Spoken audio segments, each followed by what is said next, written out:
Everyone's gone crazy. Everyone should get out of here. We'll never wake up. But I was right, my precious. You are invincible. Precious? What's his precious? A miracle machine. Definitely not impossible. I think he's referring to that machine. What a drunkard. Oh, goodness. The smell of alcohol. Mein Fräulein, please allow me to fan the fumes away with my wings. Excellent. Please, fan them away from me, too. Certainly. I've checked the surroundings, but there's no one else here. Isn't that strange? The Fatui is a big organization, but he's the only one left at this camp. What's more, we didn't even see him the last time we were here. Even the larger gentleman from the first time is missing. I think they must be hiding somewhere. As for why they may be hiding, I'm afraid we'll have to ask him. But he's as drunk as tone-deaf Bard. Should we wait for him to sober up? Cleanse him with the holy spring of punishment. Mein Fräulein means to splash him with water.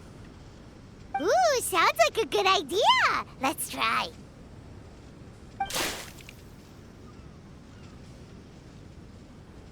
Hey, he opened his eyes. Huh?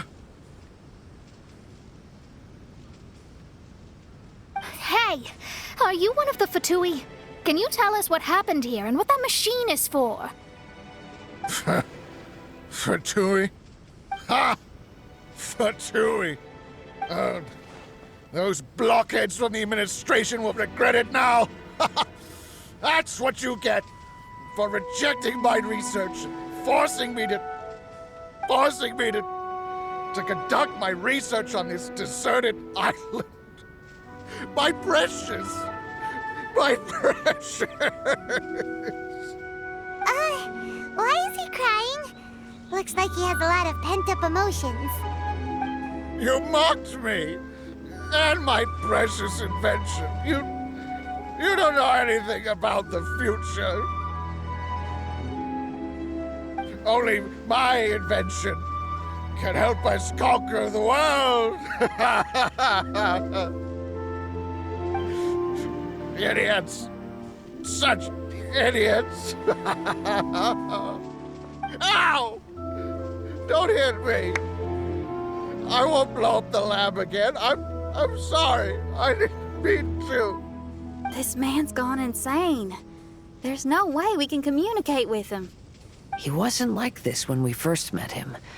It looks like the effects have grown worse, to the point of driving him mad. My manuscript. My manuscript. Only that can save. Manuscript? Where is it? Don't yell at me. Don't yell at me. Official, don't yell at him. Then I'll... Let me try.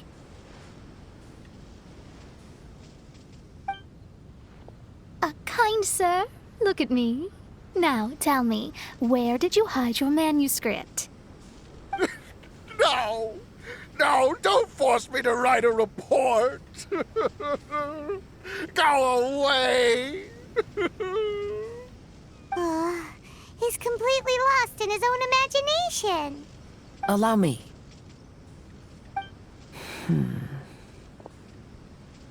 Please excuse me.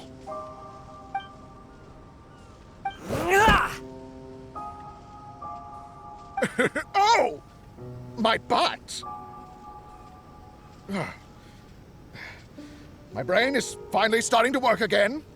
It's not a mushy mess anymore. Can you tell me where you put the manuscript? The manuscript. The manuscript is in the crack over there. Finally! Otherwise, I was gonna have to blast some of my loudest rock and roll in his ears. Kazuha hesitated for a long time before making a move. He's so nice. Everyone, let's search the stone cracks nearby for the manuscript.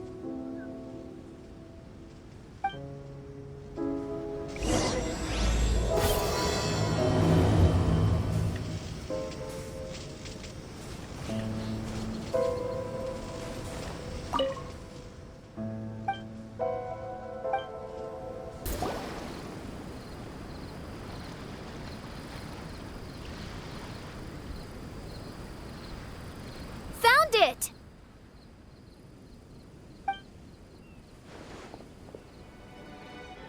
Congratulations! We found the key to solving the problem. Let me see.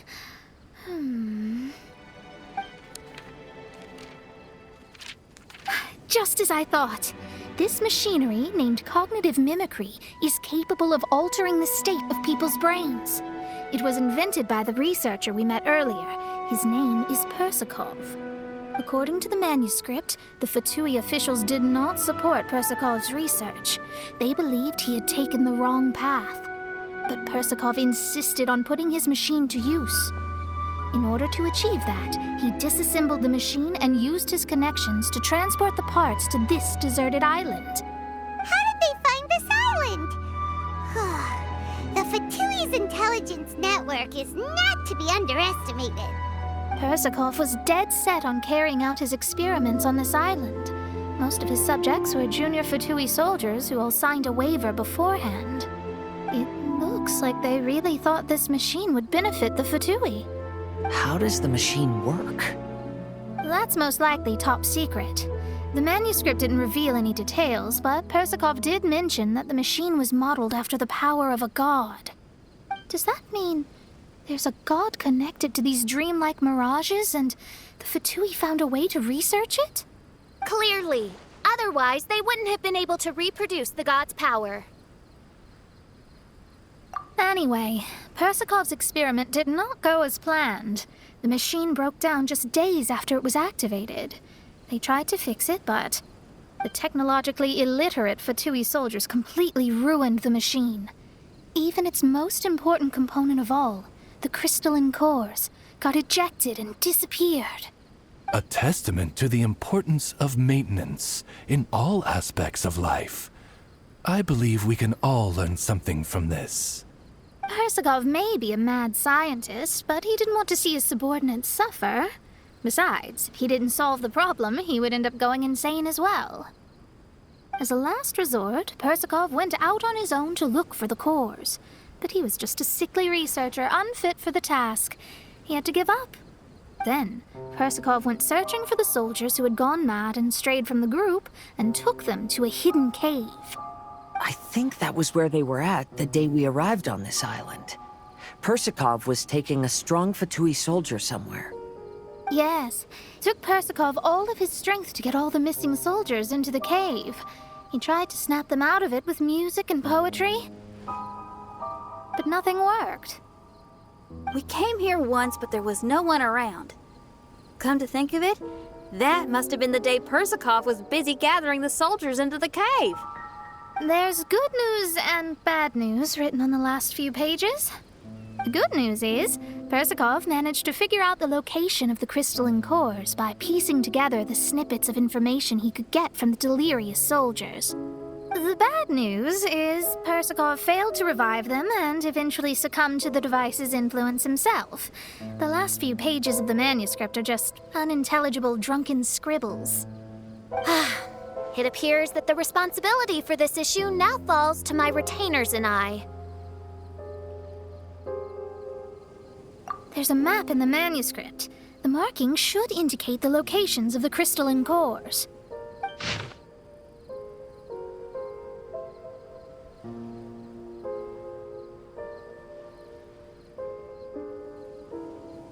We've got no choice but to find the crystalline cores now!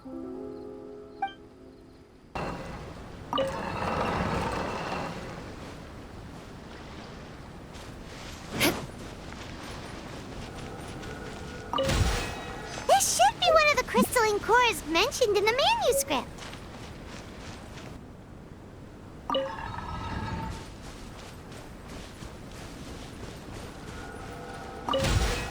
Oh, and here's the second one.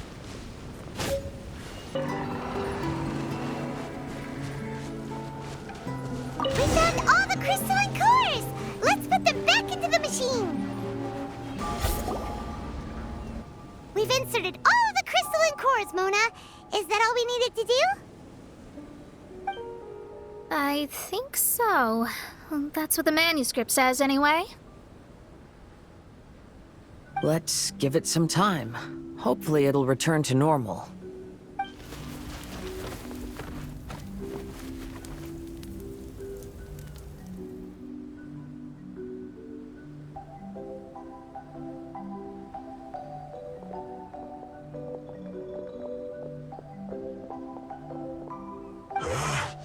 Someone's in our camp. Hey, who are you people? Hold on. Look at the machine. Is it fixed? What?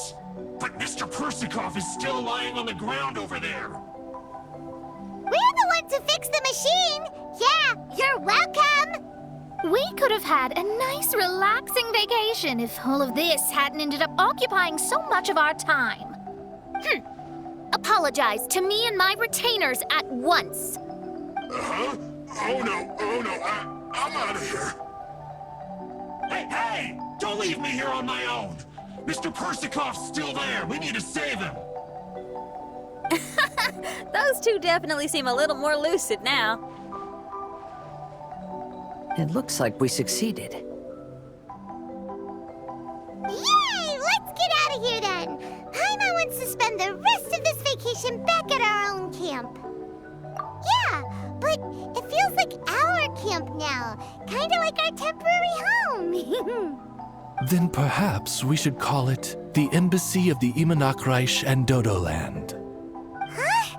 No! That's too many words! Paimon would prefer something easy to remember. Come on, let's go home now.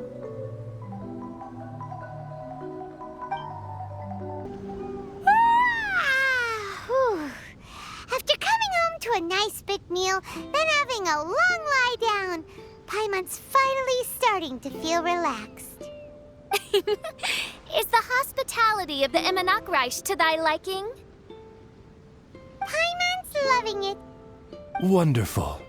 Main Fräulein invited you all here not only to witness the arrival of our Holy Land, but most importantly, she wished that you could all relax and enjoy the summer. Great. Well, I've come to the right place. I love it here. May this place become an eternal paradise. Main Fräulein says she hopes to go on more adventures with you here in the future. Of course. And you should come find me and Leo when you get the time. I'll show you around. Oh, also, my friend runs the best restaurant in Liyue. I'm sure you'll love it. If you're into opera, you should go see Yunjin. She's the nicest person, and she likes making friends with new and interesting people. I'm sure the two of you will have plenty to talk about with your shared passion for theatrics. Oh? If Lady Xinyan speaks so highly of it, then I must entertain the idea. Traveler, I have a suggestion. There's a snack called roasted lavender melon in Inazuma, which goes rather well with fish. Why don't we roast some fruit and seafood for dinner tonight? Oh? Did you try it in Inazuma? That's great. You know, I want to follow your example and travel around the world. Hopefully, I can also make good friends along the way. That means a lot coming from you. Ah, you're all here.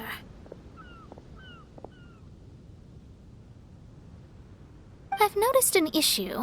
Although we've fixed the machine, as you can see, the mirages on the islands have still not disappeared. I've noticed that too. But considering it took some time for the mirages to appear, it may also take some time for them to disappear. Yes, that's definitely possible. In other news, my scryglass seems to be working fine now. The divination results are also looking about right. Although there are some parts in the results that I don't quite understand. It's as if there is some sort of power surrounding us, and it's still watching us. Do you think it's caused by the machine? Or perhaps Persikov? Sorry, I'm also not sure. All I know is that the power is not hostile at the moment. Whatever it is, it doesn't seem to harbor any ill will toward us.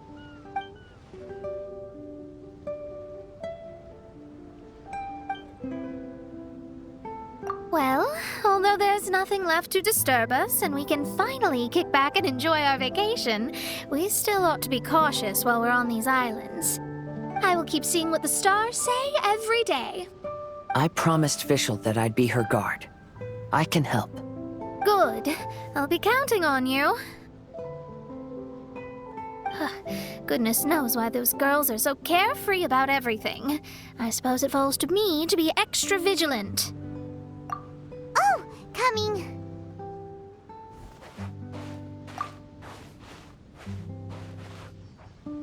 Oh, so we're gonna call the tone-deaf bard, right?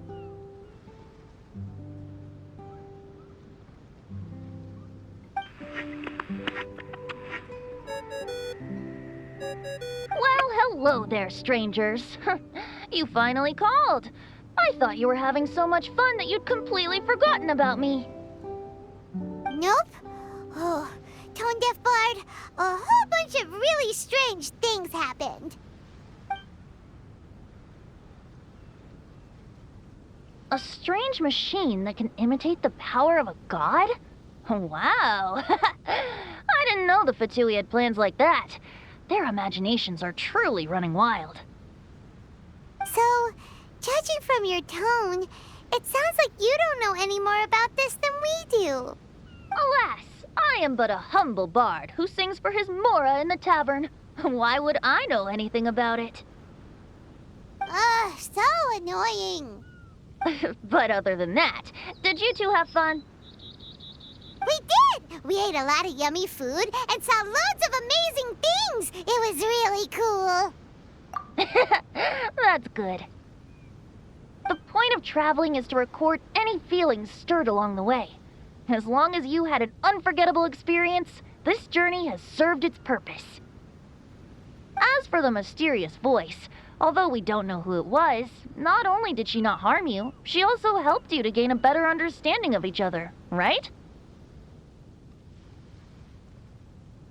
If you look at it that way, maybe she meant you well. I mean, if she was able to intercept Alice's communication tool, I'm sure she's also plenty capable of attacking you. Tone-deaf bard is right. I'm glad to bring you some peace of mind. Just enjoy your vacation to the fullest. And don't forget to tell me all about the marvelous mirages when you get back. I want to record all these beautiful memories and turn them into ballads. Every summer will become an unforgettable song. Then I'll just wait for your return. Happy vacationing! If Tone-deaf bard thinks it's okay, then maybe there's nothing to worry about. After all, Tone-deaf bard is still a god. We should probably trust him. Let's head back. We don't want to keep everyone waiting. Hold on. Didn't Fischl say earlier that she's going to catch some crabs? Oh, Paimon wants to go too! Now you have solved the mystery. Doesn't it make you feel happy? Satisfied?